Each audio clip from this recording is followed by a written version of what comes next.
അമ്പിളി മാമൻ. എടാ, നീ എന്തൊട്ട് ഈ രാത്രി ഇരുന്ന് എഴുതണേ? കവിത. ആ കവിതയുടെ ഒരവസ്ഥ കളിയാക്കണ്ട, വരി കേട്ടപ്പം ഞെട്ടും. എന്നാ കേക്കട്ടെ. അമ്പിളി മാമൻ. പൊളി, എന്തൊരു ഭാവന നിനക്ക്. അമ്പിളി മാമൻ കണ്ണ് വെച്ച ചെമ്പരത്തിപ്പൂവേ.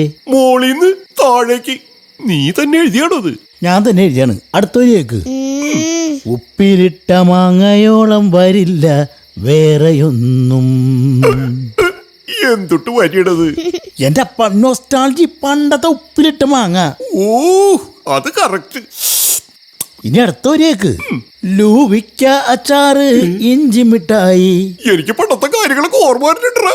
ഞാൻ പ്രസന്നയ്ക്ക് ഇഞ്ചി മിഠായി വാങ്ങിച്ചു കൊടുത്തിട്ടുണ്ട്. കപ്പലണ്ടി മിഠായി, നാരങ്ങ മിഠായി.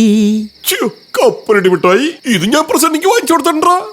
ലൂവിക്ക അച്ചാറ്, ഇഞ്ചി മിഠായി, കപ്പലണ്ടി മിഠായി, നാരങ്ങ മിഠായി. എന്തിനാ പാപ്പൻ ഇങ്ങനെ പറ്റിക്കണേ? അപ്പാപ്പ ആ വരികൾ ഞാൻ എഴുതിയാ. ഇത് ഇവിടെ എഴുതിയതാ? അതല്ല, ഇങ്ങനെ വരികള് ഞാൻ എഴുതിയാണെങ്കിൽ അടിപൊളിയാക്കിയാണ്. ആ കൊച്ചെഴുതിയകാരനെ ഇത്രയെങ്കിലും നന്നായി. നീയായിരുന്നെങ്കിലും അതല്ലേ ആയിരിക്കുള്ളൂ.